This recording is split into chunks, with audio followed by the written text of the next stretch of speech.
টঙ্গীর তুরাগ তীরে বিশ্ব ইজতেমায় চলছে আম বয়ান। জুমার নামাজে অংশ নিলেন লাখো মুসল্লি। কাল জুবাইরপন্থীদের আখিরি মোনাজাত। বাংলাদেশের সমস্ত মানুষকে যেন আল্লাহ ভালো রাখে এবং দেশকে যেন ভালো রাখে।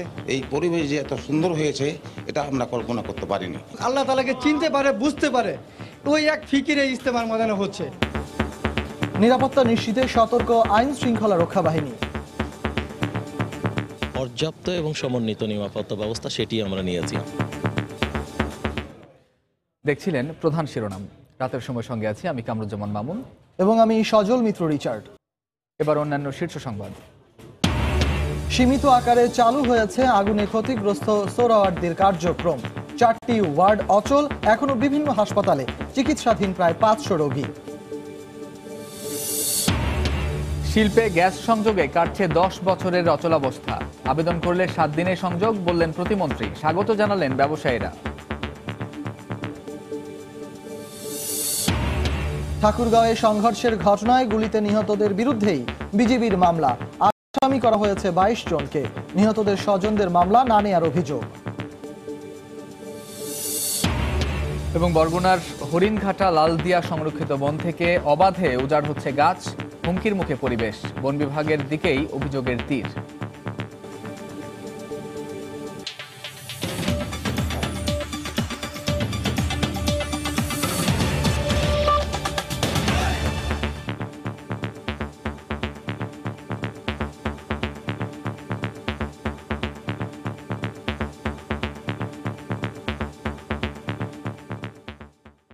টঙ্গীর তুরাগ তীরে 54তম বিশ্ব ইজতেমায় চলছে কালেমা পাঠ, নামাজ ও তাবলিগ বিষয়ক আমবয়ান। ফজর নামাজের পর মুসলিম উম্মার দ্বিতীয় বৃহত্তম এ সমাবেশ শুরু হয়। দুপুরে জুমার নামাজে লাখো মুসল্লির ঢল নামে ইজতেমা ময়দানে। তাবলিগ জামাতের দুপক্ষের মুরব্বীদের মধ্যে যে দূরত্ব হয়েছিল তা নিরসন করে এবার একদিন বাড়িয়ে টানা 4 দিন হচ্ছে বিশ্ব ইজতেমা। আগামীকাল জুবায়েরপন্থীদের আখিরি মোনাজাতের মধ্য দিয়ে শেষ হবে প্রথম পর্ব। ছিল শঙ্কা, ছিল উদ্বেগ, তবে সব কাটিয়ে টঙ্গীর তুরাগ তীরে শুরু হয়েছে মুসলিম উম্মার দ্বিতীয় বৃহত্তম জমায়েত বিশ্ব ইজতেমার 54তম পর্ব। শুক্রবার ফজরের নামাজের পর কালেমা তাবলিগ বিষয়ক আমবয়ানের মধ্য দিয়ে শুরু হয় এবারের পর্ব। ইজতেমা নিয়ে তাবলিগ জামাতের দুপক্ষের মুরব্বীদের মধ্যে যে দূরত্ব সৃষ্টি হয়েছিল তা নিরসন করে এবার একদিন বাড়িয়ে টানা 4 দিন হবে ইজতেমা। দুপক্ষের বিরাগ শেষে ইজতেমা শুরু হয় শুকরিয়া জানান মুসল্লিরা। যে মতভেদ ছিল আল্লাহর রহমতে যেভাবে সুন্দরভাবে সফল হইতেছে, তাতে আমরা সবাই এবং মালানা এবং ছাত্র যা আছে সবাই আমরা অনেক খুশি। এখানে সমস্ত আলেম ওলামারা একত্রিত হয়ে যে মাশওয়ারা করে কাজ চলতেছে, এটাই সবচেয়ে উত্তম। একটা গণ্ডগোল ছিল, এই পরিবেশ যে এত সুন্দর হয়েছে এটা আমরা কল্পনা করতে পারিনি। মহান আল্লাহর দরবারে শুকরিয়া আদায়ের পাশাপাশি মুসল্লিরা মশগুল জিকির আসগারে। বিশ্বের যত ইহুদি নাসারা আছে, কাফের আছে, যারা নাকি আল্লাহ তাআলাকে চিনে না, যাতে তার ওই সমস্ত লোক আল্লাহ তাআলাকে চিনতে পারে, বুঝতে পারে, ওই এক ফিকিরে ইজতেমার ময়দানে হচ্ছে। আখিরি নবীর উম্মত হিসেবে আমাদেরকে একটা দায়িত্ব দিয়ে পাঠাইছেন উম্মতের জন্য। সেই দায়িত্ব আল্লাহ তাআলা আমাদেরকে যেন পালন করার তৌফিক দেয়। পুরা পৃথিবীর লোকরে আল্লাহ ভাই এক করে দেয়, কারণ কাজ তো ভাই একটা কাজই। এবারের ইজতেমায় প্রথম দিনেই জুমা, তাই বেলা বাড়ার সঙ্গে সঙ্গেই তুরাগ তীরের ময়দানে বাড়তে থাকে মুসল্লিদের ভিড়। জুমার নামাজে অংশ নেন লাখো মুসল্লি। এদিকে ইজতেমা ঘিরে নেওয়া হয়েছে নিশ্চিদ্র নিরাপত্তা ব্যবস্থা। ইজতেমায় যোগ দিতে আসা দেশি বিদেশি মুসল্লিদের নিরাপত্তায় আইন শৃঙ্খলা রক্ষা বাহিনীর পাশাপাশি কাজ করছে সেনাবাহিনীও। বিগত দিনের যে কোনো সময়ের চেয়ে অনেক বেশি নিরাপত্তা ব্যবস্থা নেওয়া হয়েছে। পর্যাপ্ত এবং সমন্বিত নিরাপত্তা ব্যবস্থা সেটি আমরা নিয়েছি। অতীতের সব সময়ের চাইতে বেশি শৃঙ্খলার সাথে, শান্তির সাথে ইজতেমাটা হচ্ছে। আমার দেশের নিরাপত্তা বাহিনীর সঙ্গে জড়িত যারা সকলকে আমার সরকারের পক্ষ থেকে অন্তরের অন্তঃস্থল থেকে ধন্যবাদ। মুরব্বীদের সিদ্ধান্ত অনুযায়ী জোবায়েরপন্থীরা 16 ফেব্রুয়ারি আখিরি মোনাজাত শেষে মাঠ ছাড়বেন, আর সাতপন্থীরা 17 ফেব্রুয়ারি ফজরের নামাজের পর মাঠে প্রবেশ করে 2 দিন ইজতেমা কার্যক্রম পরিচালনা করবেন। শাহরিয়ার জামান দ্বীপ, সময় সংবাদ, টঙ্গী, গাজীপুর। ধীরে ধীরে সচল হতে শুরু করেছে আগুনে ক্ষতিগ্রস্ত সোহরাওয়ার্দী মেডিকেল কলেজ হাসপাতাল। গতরাতে আগুন নিয়ন্ত্রণে আসার পরই জরুরি বিভাগ সহ হাসপাতালের কার্যক্রম সীমিত আকারে চালু করা হয়। 4টি ওয়ার্ড পুরোপুরি অচল হয়ে গেলেও অন্য 10টি ওয়ার্ডে কিছু রোগী ফিরিয়ে আনা হয়েছে। সব মিলিয়ে হাসপাতাল দ্রুত সচল করতে সর্বাত্মক চেষ্টা চালিয়ে যাচ্ছে কর্তৃপক্ষ। আগুনে এভাবেই ধ্বংসস্তূপে পরিণত সোহরাওয়ার্দী মেডিকেল কলেজ হাসপাতালের শিশু, গাইনি ও মহিলা সার্জারি ওয়ার্ড। বিছানা সহ প্রয়োজনীয় সব আসবাব, রোগীর ব্যবহার্য জিনিস পুড়ে ছাই। তবে সবচেয়ে ভাবনার বিষয়টি হচ্ছে নিশ্চিহ্ন হয়ে গেছে রোগের বিবরণ সম্বলিত রিপোর্ট ও নথি। এদিকে আগুন নেভাতে ফায়ার সার্ভিসের ব্যবহৃত পানিতে স্যাঁতসেঁতে হয়ে গেছে অধিকাংশ ওয়ার্ড। পরিস্থিতি দ্রুত স্বাভাবিক করতে কাজ করছে হাসপাতাল কর্তৃপক্ষ। এখানে অনেকগুলো ফ্লোর উঠে গেছে, আমাদের ফ্যান নষ্ট হয়েছে, অনেকগুলো আসবাবপত্র নষ্ট হয়েছে। এখন একদম স্বাভাবিক কার্যক্রম আমাদের ইমার্জেন্সি থেকে শুরু করে প্রতিটি ওয়ার্ড আমাদের এখন চালু আছে। রোগীগুলো যেগুলো আসছে তাদেরকে চেক করে, কারণ তাদের বিলঙ্গিংসগুলো রেখে গিয়েছিল, তাদেরকে চেক করে আমরা ঢুকিয়ে দিয়েছি। আগুন লাগার পর আশপাশের হাসপাতালে সরিয়ে নেওয়া গুরুতর রোগীদের আস্তে আস্তে হাসপাতালে ফিরিয়ে আনা হচ্ছে। ক্ষতিগ্রস্ত 4টি ওয়ার্ড বাদে বাকি সব ওয়ার্ডের কার্যক্রমই শুক্রবার সকাল 9:30টার পর থেকে চালু করা হয়। এরাই বলে দিছিল যে রোগী এলাকা ত্যাগ করেন, পরে রোগী নিয়ে যাওয়া হয়েছিল, আবার সকালবেলা আনা হয়েছে এখানে। কালকে রাতে ঢাকা মেডিকেলে পাঠাইছে, অবস্থা খুব খারাপ আছে। ফাইল চাল ওষুধ পানি যা আছে সব ভিতরেই আছে, আমরা কিচ্ছু নিতে পারিনি। দেখি যে আমাদের লাকেজ সম্পূর্ণ এলোমেলো, কোনো কিছু নেই লাকেজের ভিতরে, ব্যাগ নেই, কিচ্ছু নাই। আমার বাবা সবচেয়ে পুরানো এবং উনি 2 বছর ধরে আইসিইউতে আছে, লাইফ সাপোর্টে, ভেন্টিলেটর ডিপেন্ডেন্ট উনি। আমরা চাচ্ছি দ্রুতভাবে এই আইসিইউটা ওপেন করে দেওয়া হোক।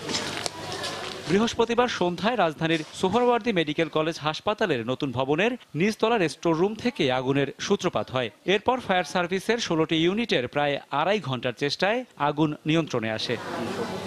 আগুনে পুড়ে যাওয়া শহীদ সোহরাওয়ার্দী হাসপাতালের এই গাইনি বিভাগটি যেন মৃত্যুপুরীতে পরিণত হয়েছে। আগুনের ভয়াবহতার ছাপ পড়ে আছে সর্বত্র। কোনো প্রকার হতাহত ছাড়া সাধারণ মানুষের সার্বিক প্রচেষ্টায় এই সংকট সাময়িকভাবে কাটিয়ে ওঠা সম্ভব হলেও হাসপাতালের মতো স্পর্শকাতর প্রতিষ্ঠানগুলোর নিরাপত্তায় কর্তৃপক্ষ আরও বেশি সচেতন হবেন, এমনটাই প্রত্যাশা সবার। রাশেদ বাপ্পি, সময় সংবাদ, ঢাকা।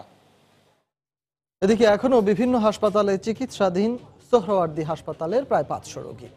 সব ধরনের সহযোগিতার নিশ্চয়তা দিয়েছেন সেসব হাসপাতালের কর্তৃপক্ষ। দ্রুত সেবা পেয়ে সন্তোষ জানিয়েছেন রোগী ও তাদের স্বজনরা। একের পর এক অ্যাম্বুলেন্সে এভাবেই ঢাকা মেডিকেল কলেজ হাসপাতালে বৃহস্পতিবার আনা হয় সোহরাওয়ার্দী হাসপাতালের রোগীদের। আগুন লাগার পর খোলা মাঠেই যাদের ঠাঁই হয়েছিল, দ্রুত বিভিন্ন হাসপাতালে স্থানান্তরের পর স্বস্তি পান তারা। কাঙ্ক্ষিত সেবা পেয়ে সন্তুষ্টি প্রকাশ করেছেন অনেকেই। বলছে যে বেড ভাড়া লাগবে না, মেডিসিনের ওষুধ পানি যে লাগে সেগুলি আর কি। আমি বাচ্চা নিয়ে খুব ঝামেলা ছিলাম, এখন আমি অনুমতি পাইছি 3 তলা থেকে 2 তলায় 7 নম্বর ওয়ার্ডে আমার বাচ্চা নিয়ে এমার্জেন্সি ভাবে চিকিৎসা চালাইতেছে। এন থেকে আঙ্গর বইলা দিছে যে তোমরা পিরি চিকিৎসা করবে বা টাকা পয়সা লাগবে না, তোমরা ওই মেডিকেল চলে যাও, লিখকেও দিছে। স্বতঃস্ফূর্তভাবেই রোগীদের সুচিকিৎসা নিশ্চিতে নিরলস কাজ করে যাচ্ছেন বলে জানালেন হাসপাতাল কর্তৃপক্ষ ও চিকিৎসকরা। সরকারি হাসপাতাল সাধারণত যাদের একটু সামর্থ্য কম থেকে তারাই সাধারণত থাকে, আর যেহেতু একটা বড় একটা দুর্ঘটনা হয়ে গেছে সেখানে যখন আমাদের এখানে আসছে আমরাও জিনিসটা অবশ্যই লক্ষ্য করব, তাদের যাতে অন্য কোনো সুবিধা না হয় এবং তারা যাতে এখান থেকে যাতে আমাদের জন্য একটু মোটামুটি ভালো একটা আইডিয়া নিয়ে যায়, সেটাও আমরা চেষ্টা করব। অগ্নিকাণ্ডের পর বিভিন্ন হাসপাতালে 492 জন রোগীকে স্থানান্তর করা হয়। এর মধ্যে ঢাকা মেডিকেল কলেজ হাসপাতালে 385 জন রোগী ভর্তি রয়েছেন বলে জানিয়েছেন সেখানকার পরিচালক। আইসিইউতে থাকা 8 জন রোগীকে অন্য 3টি হাসপাতালে রাখা হয়েছে বলে জানিয়েছে স্বাস্থ্য অধিদপ্তর। আহমেদ সালেহিন, সময় সংবাদ, ঢাকা।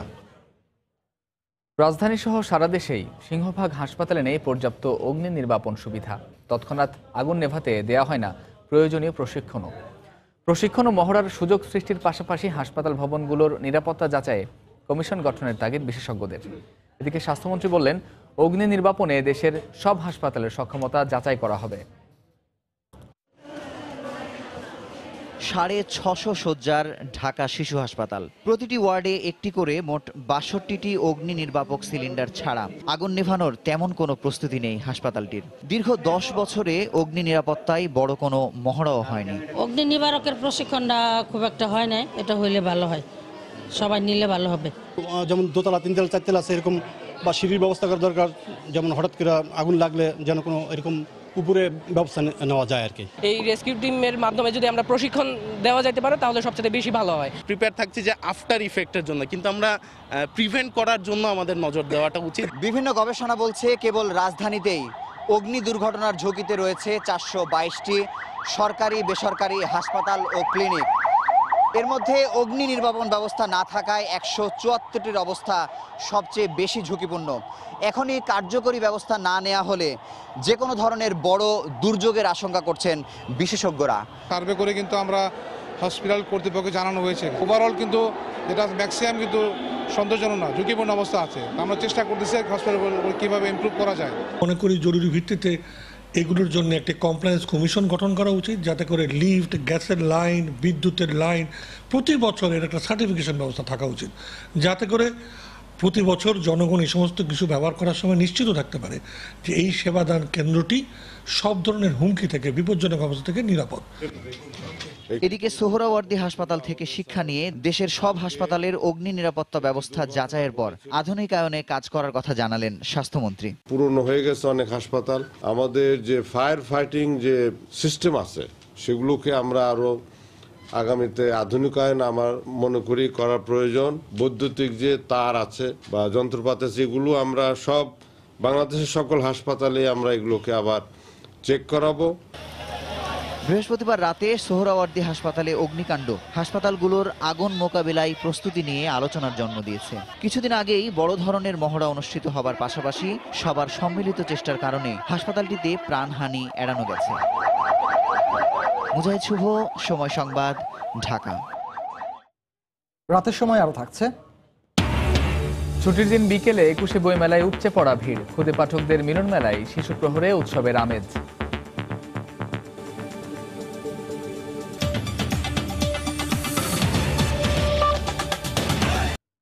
বিএনপির মামলা নিয়ে আওয়ামী লীগ বিব্রত নয় বলে জানিয়েছেন দলটির সাধারণ সম্পাদক ওবায়দুল কাদের।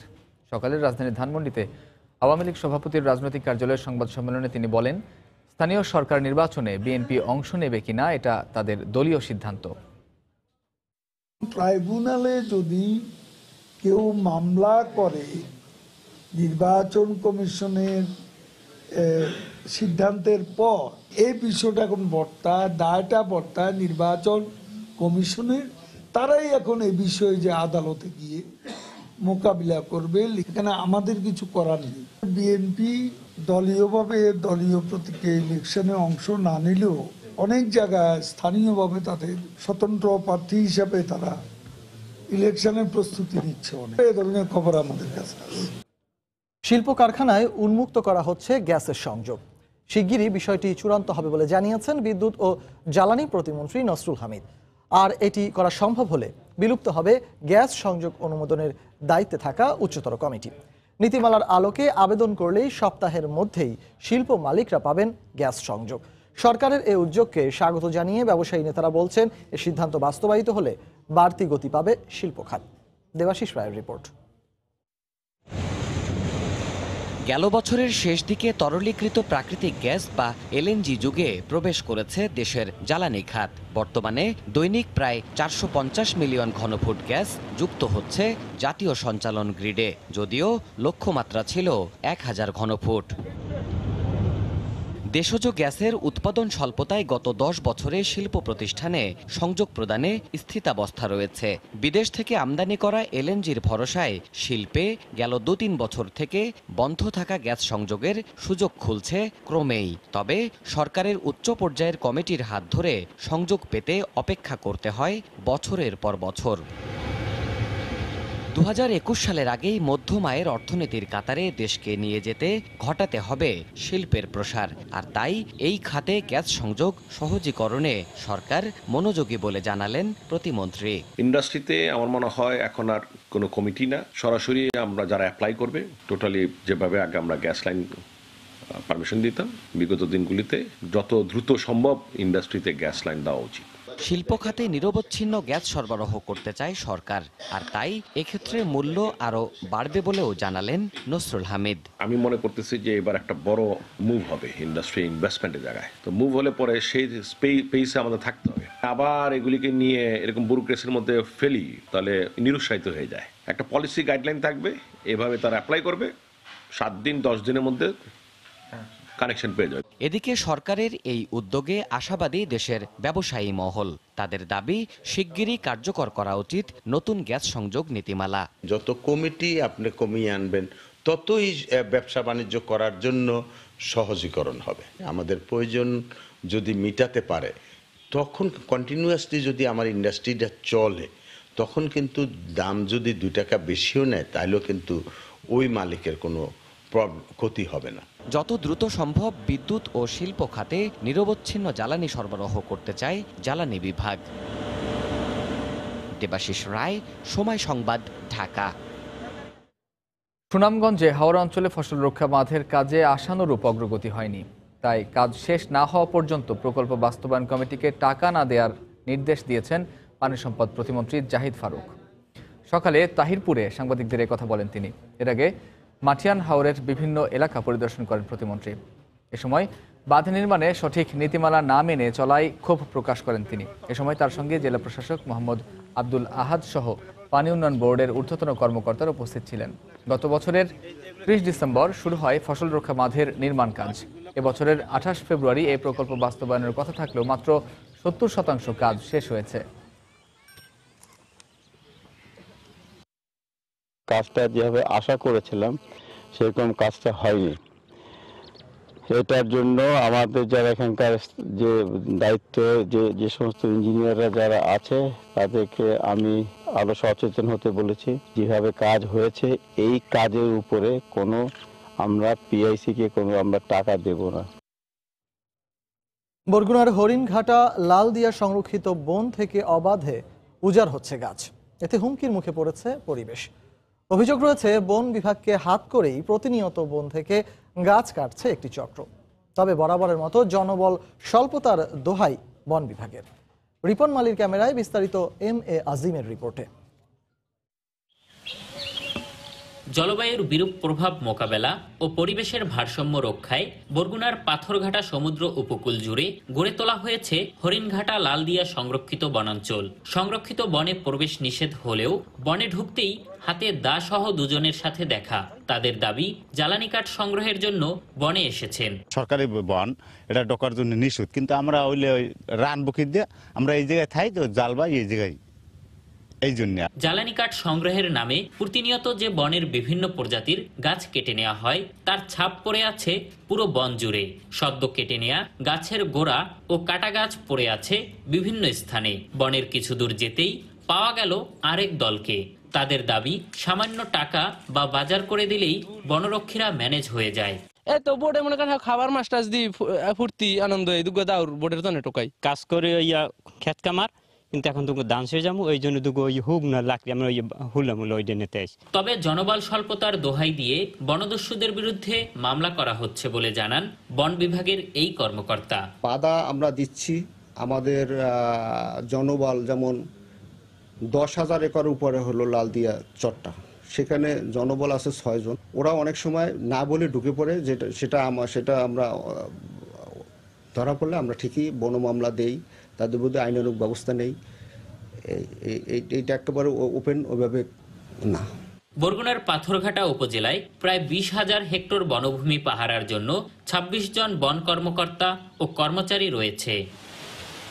ভূমি ব্যবস্থাপনার নির্দেশ অনুযায়ী একটি দেশের 25% বনভূমি থাকা দরকার।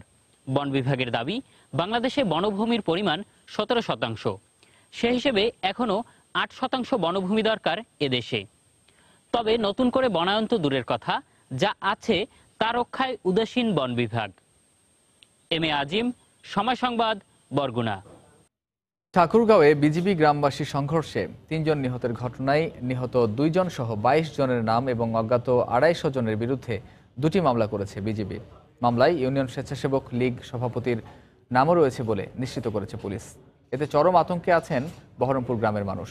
এলাকাবাসী নিহতদের স্বজনদের মামলা না নেয়ার অভিযোগ করলেও অস্বীকার পুলিশের। স্থানীয়দের সঙ্গে সংঘর্ষের ঘটনায় বৃহস্পতিবার রাতে ঠাকুরগাঁয়ের হরিপুর থানায় 2টি মামলা করেন 50 বিজিবি ব্যাটালিয়নের নায়েক সুবেদার জিয়াউর রহমান। একটিতে গরু পাচার ও ছিনতাইয়ের অভিযোগে 3 জনের নাম উল্লেখ করা হয়। এতে সংঘর্ষে নিহতদের মধ্যে সাদেক ও নবাব এবং ইউনিয়ন স্বেচ্ছাসেবক লীগ নেতা আবুল কাশেমকে আসামি করা হয়। অপর মামলায় সরকারি কাজে বাধা ও অস্ত্র ছিনিয়ে নেয়ার চেষ্টার অভিযোগে 19 জনের নাম উল্লেখ সহ অজ্ঞাত আরও 250 জনকে আসামি করা হয়েছে। একটা হচ্ছে স্পেশাল পাওয়ার একটা, আর একটা হচ্ছে সরকারি কাজে বাধা দান, এই সংক্রান্তে আর দুইটা মামলা হয়েছে। মামলায় 3 জনের নামে মামলা, যে 2-3 জন মারা গেছে তার মধ্যে 2 জনের কথা এজাহারে বলা, আর একজন নবাব, একজন সাদেক, এদের কথা এনে লাগে। আর সরকারি কাজে বাধা দানে 19 জন এজাহার নামে সহ অজ্ঞাত 2-250 জন। এদিকে এলাকাবাসীর অভিযোগ, নিহতদের পরিবারের পক্ষ থেকে মামলা করতে গেলেও তা এজাহারভুক্ত করতে গড়িমসি করছে পুলিশ, যদিও তা অস্বীকার করেন থানার ওসি। তো মামলা আমরা করবো কি তার আগে বিজিবি যায় আর থানা কেস করার আমরা কোনো বুদ্ধি পাইনি। রাত 9টা পর্যন্ত আমরা ছিলাম ওখানে, তারপর দেখলাম যে বিজিবি ওখান থেকে হটে না, আমরা ওখান থেকে আর ঢুকতে পারলাম না। নিহতের পরিবারের স্বজনদের থেকে বলা হচ্ছে যে গতকালকে নাকি ওনারা আসছিল, আসার পরে মামলা করার জন্য, সেই মামলা নাকি নেওয়া হয়নি। না না না না, কে আসছিলেন? আমার কাছে তো কেউ আসেনি ভাই, আমরা দরজা তো খোলা সবার। সংঘর্ষ ও মামলার পর জেলার বহরমপুর জুড়ে আতঙ্ক বিরাজ করছে। গ্রেপ্তার এড়াতে অনেকেই এলাকা ছাড়ছেন। গরিব মানুষ, আমরা খেটে না খেলে আমরা পেটে ভাতে চলতে পারবো না। তো স্বামীর আঘাত আমাদেরকে মাঠে ঘাটে হাটে বাজারে যেতেই হবে, তাদের তো আমরা নিরাপত্তা পাই না।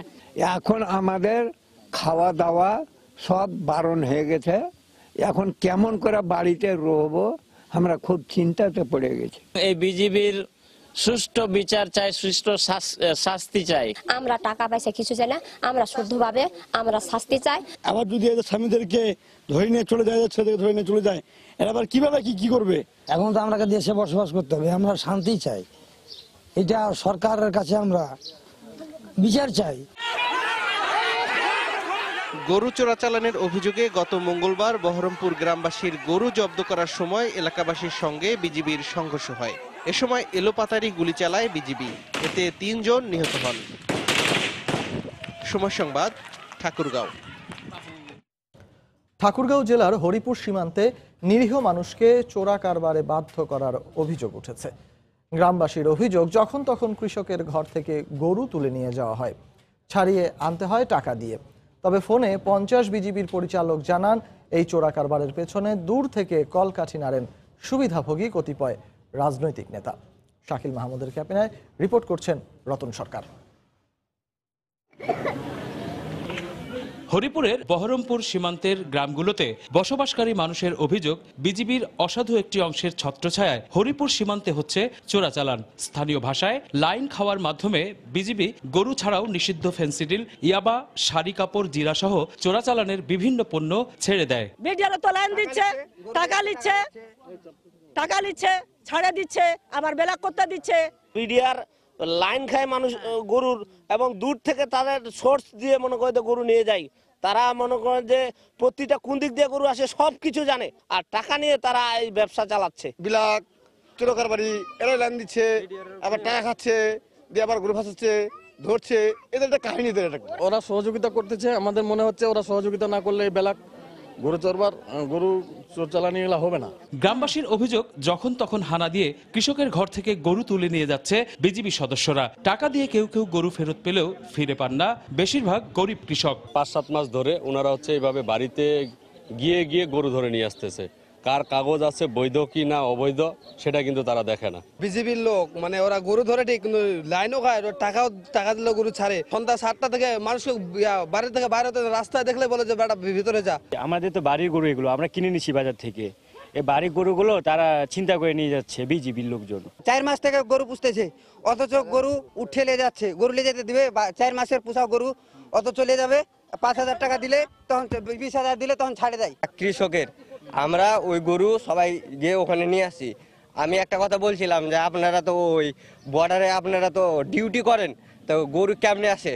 তখন এক অফিসার কি আমাকে ধাক্কাতে অত দূর পর্যন্ত নিয়ে গেছিল আমাকে। ঠাকুরগাঁও সীমান্তে চোরাচালান হয় স্বীকার করে এ থেকে কতিপয় রাজনৈতিক নেতার সুবিধা নেয়ার কথা জানান বিজিবির পরিচালক। চোরাচালানকারীদের সাথে কিন্তু কিছু নেতা গোছের লোকও আছেন, যারা কিন্তু সরাসরি হয়তো বর্ডারে যাচ্ছেন না, বাট তারা হচ্ছেন তাদের কাছ থেকে সুবিধা নেন বিভিন্নভাবেই এদের কাছ থেকে। কারণ এই বর্ডারের মধ্যে কিন্তু সীমান্ত এলাকায় কিন্তু অনেক ব্যবসা বা অনেক অর্থনীতি কিন্তু এই চোরাচালানের সাথে যুক্ত। গত 1 মাসে ঠাকুরগাঁও সীমান্তে ভারতীয় ও বাংলাদেশের সীমান্তরক্ষী বাহিনীর গুলিতে প্রাণ হারিয়েছেন 6 জন রাষ্ট্রের কাছে, যাদের সবার পরিচয় সীমান্তের চোরা কারবারি হিসেবে। রতন সরকার, সময় সংবাদ, হরিপুর, ঠাকুরগাঁও।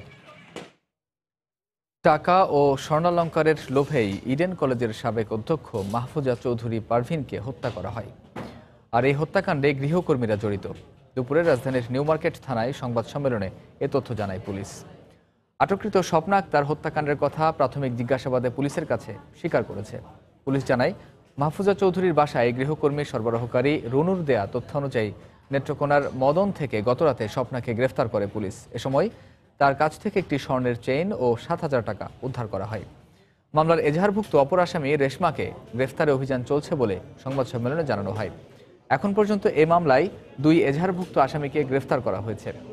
গত রোববার রাজধানীর সায়েন্স ল্যাব এলাকার একটি ফ্ল্যাট থেকে মাহফুজা চৌধুরীর লাশ উদ্ধার করে পুলিশ। পরে তার স্বামী বাদী হয়ে নিউ মার্কেট থানায় একটি হত্যা মামলা দায়ের করেন। সন্দেহভাজন যে আছে রুনু অথবা রাকিবের মাঝ যে কাজের মেয়ে সরবরাহ করে, তাকে গ্রেপ্তার করি। তার দেওয়া তথ্য মতে এটাও অনেক ভুল ছিল। এরপরে আমরা তথ্যগুলো যাচাই বাছাই করে নানানভাবে চেষ্টা করে রীতা আক্তার, স্বপ্না ওরফে রীতা আক্তার, তাকে নেত্রকোনার মদন থানা থেকে গ্রেপ্তার করি। তার যে ঠিকানা দেওয়া ছিল সেই ঠিকানা ভুল ছিল। আর আরেকজন আসামি এবং এই রীতা আক্তারের কাছ থেকে আমরা কিছু স্বর্ণের অলংকার এবং টাকা উদ্ধার করি, যেটা ওই বাসা থেকে নেওয়া ছিল। একটা ভ্যানিটি ব্যাগ ছিল এবং সে ঘটনার সাথে জড়িত হওয়ার বিষয় সে স্বীকার করে। ছুটির দিন বিকেলে উপচে পড়া ভিড় অমর একুশে গ্রন্থমেলায়। সব বয়সী পাঠকের মিলন মেলায় পরিণত হয়েছে সোহরাওয়ার্দী উদ্যান ও বাংলা একাডেমি প্রাঙ্গণ।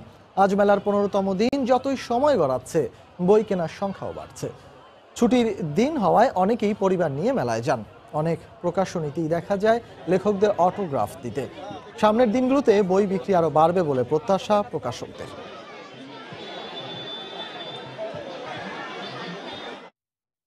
এদিকে মেলায় পঞ্চম শিশু প্রহরের দিনে ক্ষুদে পাঠকদের কলরবে মুখর ছিল শিশু চত্বর।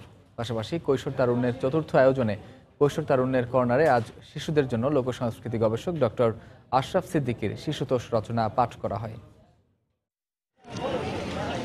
সকাল থেকেই বাবার কোলে চড়ে ছোট্ট সোনামণিরা জড়ো হয় বইমেলার শিশু চত্বরে। শিশুদের কলরবে মাতোয়ারা হয়ে ওঠে শিশু প্রহরের সিসিমপুরের মঞ্চ।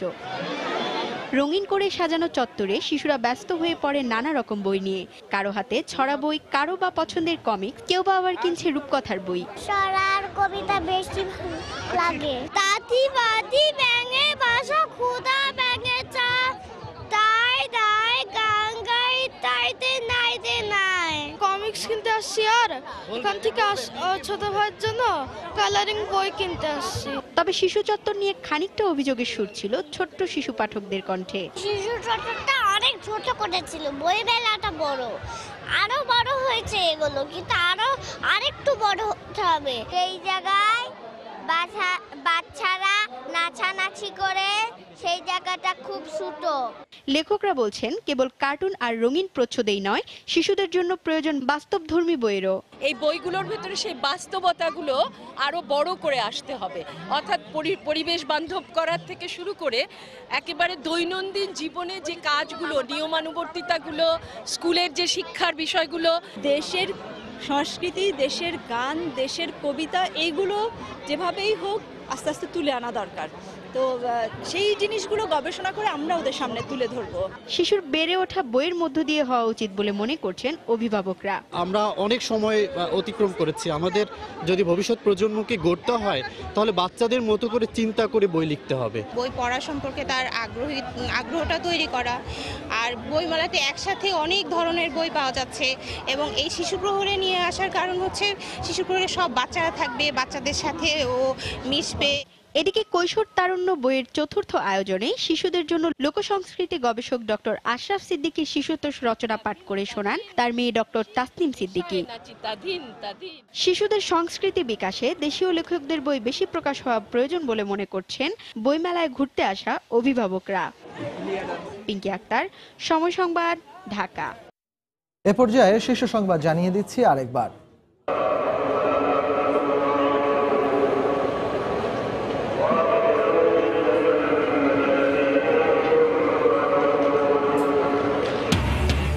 টঙ্গীর তুরাগ তীরে বিশ্ব ইজতেমায় চলছে আম বয়ান।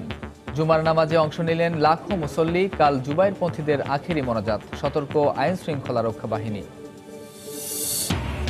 সীমিত আকারে চালু হয়েছে আগুনে ক্ষতিগ্রস্ত সোহরাওয়ার্দীর কার্যক্রম। 4টি ওয়ার্ড অচল, এখনো বিভিন্ন হাসপাতালে চিকিৎসাধীন প্রায় 500 রোগী। শিল্পে গ্যাস সংযোগে কাটছে 10 বছরের অচলাবস্থা। আবেদন করলে 7 দিনেই সংযোগ, বললেন প্রতিমন্ত্রী। স্বাগত জানালেন ব্যবসায়ীরা। ঠাকুরগাঁওয়ে সংঘর্ষের ঘটনায় গুলিতে নিহতদের বিরুদ্ধেই বিজিবির মামলা। আসামি করা হয়েছে 22 জনকে। নিহতদের স্বজনদের মামলা না নেয়ার অভিযোগ। এবং বরগুনার হরিণঘাটা লালদিয়া সংরক্ষিত বন থেকে অবাধে উজাড় হচ্ছে গাছ, হুমকির মুখে পরিবেশ। বন বিভাগের দিকেই অভিযোগের তীর।